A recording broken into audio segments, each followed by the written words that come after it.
So this evening, we're going to be talking about Rembrandt. We are looking at an Old Testament story of Belshazzar's feast. So the physical properties of this painting, this was, as I say, this photograph was taken this week, which is very exciting. It's been incredibly exhilarating to be back in front of the works themselves, and I just can't wait till we can continue some of these sessions as live sessions in front of the pictures. But this gives you a sort of a sense of its scale. You can see the label to the left. So it's about, give or take, 2 meters wide. So it's quite a big picture. But I just thought I'd start by introducing Rembrandt. Who was he? And where does this picture fit into his oeuvre? And where does it come in his practice? Now, Rembrandt is an artist that I'm sure many of you are very familiar with. He's probably one of the most famous artists of all time, certainly the most famous artist of the 17th century in the Low Countries, in the Dutch 17th century artist, probably along with Vermeer. So Rembrandt he's best known for working in Amsterdam, but he was actually born in Leiden. He was born in 1606 in Leiden, and he was born to quite a wealthy family. He had a father who was a miller, and his mother was from a baker's family, and they were pretty comfortable and pretty well off. He was actually enrolled in a Latin school, and so he went to Latin school. He was taught about biblical subjects, and he was taught the Latin language. And then he was actually admitted or enrolled to the University of Leiden at the age of 14.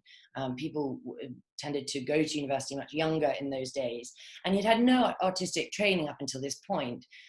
He never actually attended, or we think he never attended the university, or if he did, he was only there for a few months. And he broke away from the family tradition of being of running this mill, and he decided to train as an artist.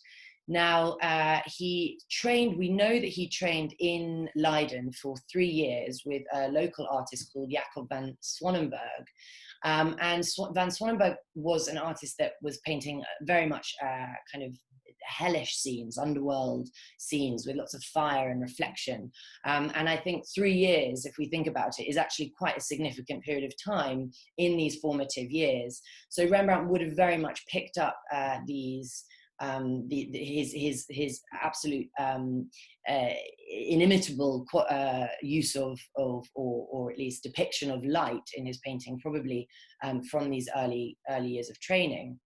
So after these few years, he decides to go to Amsterdam, and this is where he starts to train with another artist called Peter Lastman, and he probably only stays there for about 6 months. And he comes back to Leiden in 1625, and he sets up a workshop with another very famous artist, Jan Lievens, and the two of them have a very successful workshop and student and school for 6 years. So the school, the teaching would have supplemented the income from the paintings, and this was really the beginnings of Rembrandt's success as a painter. It was during this time that he starts to experiment with etching, and etching is something I should definitely mention because it is really a medium that Rembrandt masters. What Rembrandt did is he kind of really saw it as a very free medium and used the copper plate sort of as though it were a pen and ink on paper.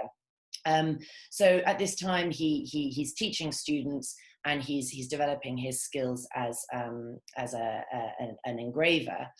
And in 1631, we know that he starts a relationship with an art dealer, a man called Hendrik van Eulenburg, and he was based in Amsterdam, and he had a kind of workshop that did sort of restoration and paintings of portraits for this sort of merchant class in Amsterdam. And Rembrandt established a relationship with him, and he actually moves to Amsterdam, we think, in about 1631, and he lodges with Van Eulenburg. So it's around this time that he's sort of starting to make his way in Amsterdam. Whether he's based there permanently, we don't know. But he moves in with Van Eulenburg, And it's there that he meets his first wife, who is Van Eulenburg's younger cousin, Saskia, but they married in 1634. So from this moment, we know that he was permanently based in Amsterdam. So that kind of brings us to this moment here, which is Belshazzar's feast. It brings us to the moment that Rembrandt paints this painting. Now, I'm sure many of you are familiar with Rembrandt's portraits and significantly self-portraits, but one area of Rembrandt's work is, in which he was hugely prolific, was history painting. Now, history painting can really be summarized as sort of religious or mythological scenes. At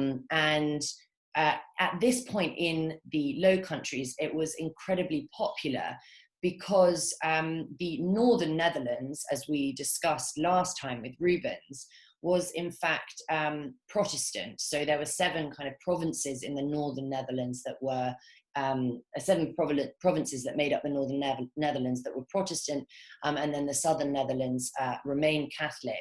And the Netherlands, the sort of Habsburg Netherlands, were actually governed by the Spanish. So there was this 80 Years' War, which kind of started in the end of the 16th century and runs until the middle of the 17th century, in which the Dutch are vying for independence. And actually, in 1648, they gain that independence and they're freed from the shackles of the Spanish.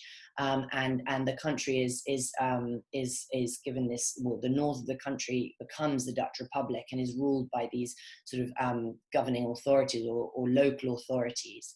So because of this, in the north, in the northern Netherlands, religious painting was not necessarily required. There was huge iconoclasm as Protestant kind of crept its way through Europe.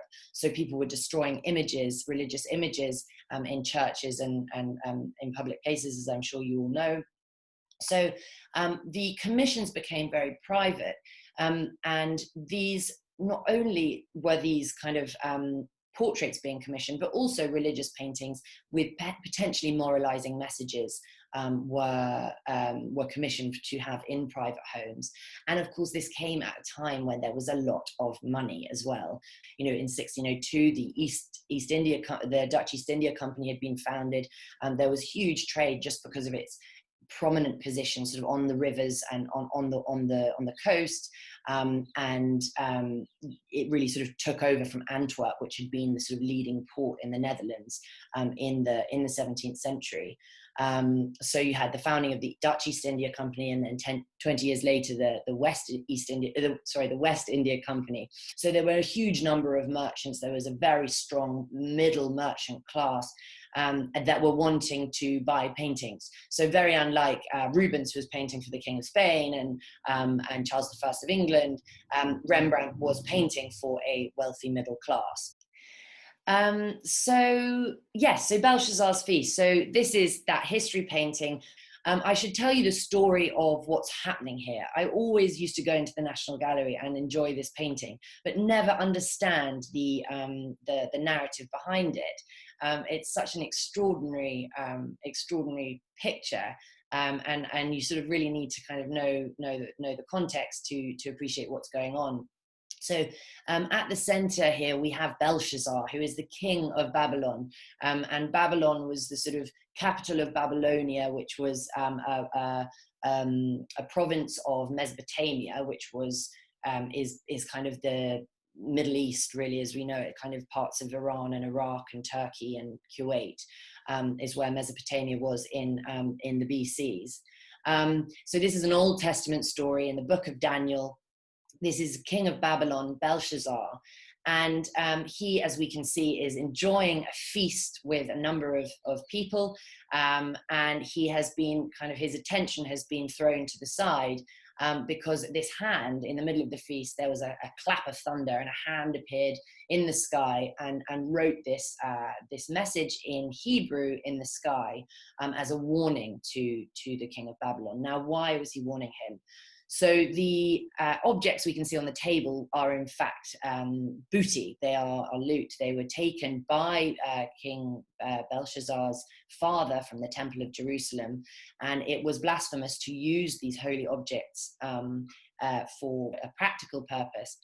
And so we have here the heavens giving this message to Belshazzar, which reads in Hebrew, and I have to quote this from a sticker that I've stuck on my computer, which says, it says, "You have been weighed in the balance and found wanting." So you've been weighed in the balance, i.e. the scales, and you are less, you have been, sorry, you are light, you have not kind of, you aren't balanced, you are lacking. And moments later, Belshazzar is dead. Hours later, he's dead. So this is the moment that we find the script appearing in the sky, the clap of thunder, and you can see the shock, the sort of the angle at which he's kind of looking up and behind him, completely interrupted in the middle of his wonderful feast. And just lovely details. I've now got the mouse so you can see. In this bottom right-hand corner, you can see this lady who's sort of slightly awkwardly placed, I think. Probably this is sort of Rembrandt probably not quite getting it right. You can see the wine pouring from this sort of pewter jug or perhaps gold jug here, pouring out towards us. Again, Rembrandt experimenting with space. You can see wine down here, liquid pouring onto the platter. And you really get a sense of the kind of crashing of the platters. You get a real sense of the sound, the gasp, the intake of breath as everyone's sort of surprised to see this in the sky. And you can see that particularly with the two figures in the back left there. One thing I think is very important to note for those of you who joined for the Caravaggio session, this will probably feel quite a familiar style of painting. This very sharp light, of course, the kind of space on the table, which I hadn't picked up before, which is just a kind of inviting us into this feast.